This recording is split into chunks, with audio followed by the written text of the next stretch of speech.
Audiobooks.com Publishing presents Prisoners of Geography, 10 Maps That Explain Everything About the World. Written by Tim Marshall. Read for you by Scott Brick. Introduction. Vladimir Putin says he is a religious man, a great supporter of the Russian Orthodox Church.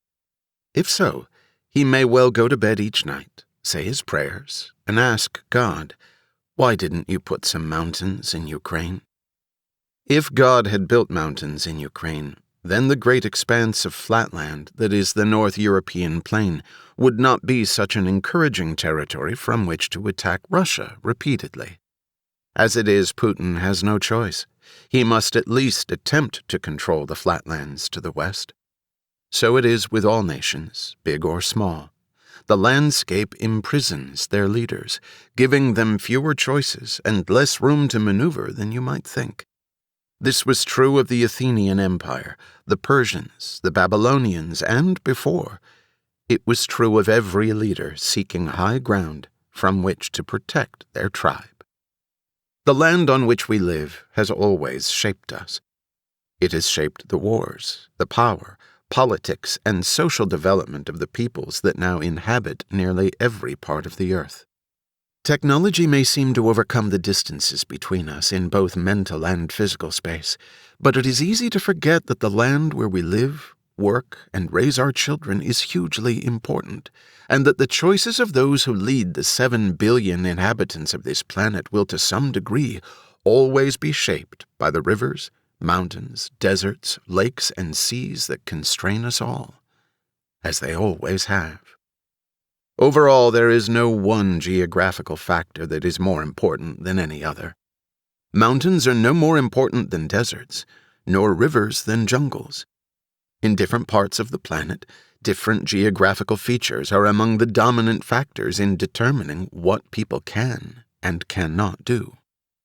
Broadly speaking, geopolitics looks at the ways in which international affairs can be understood through geographical factors, not just the physical landscape, the natural barriers of mountains or connections of river networks, for example, but also climate, demographics, cultural regions, and access to natural resources.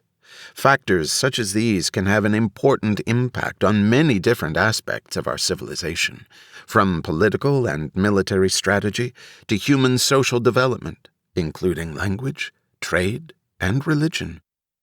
The physical realities that underpin national and international politics are too often disregarded in both writing about history and in contemporary reporting of world affairs. Geography is clearly a fundamental part of the why as well as the what. Take, for example, China and India, two massive countries with huge populations that share a very long border but are not politically or culturally aligned. It wouldn't be surprising if these two giants had fought each other in several wars, but in fact, apart from one month-long battle in 1962, they never have. Why? Because between them is the highest mountain range in the world, and it is practically impossible to advance large military columns through or over the Himalayas.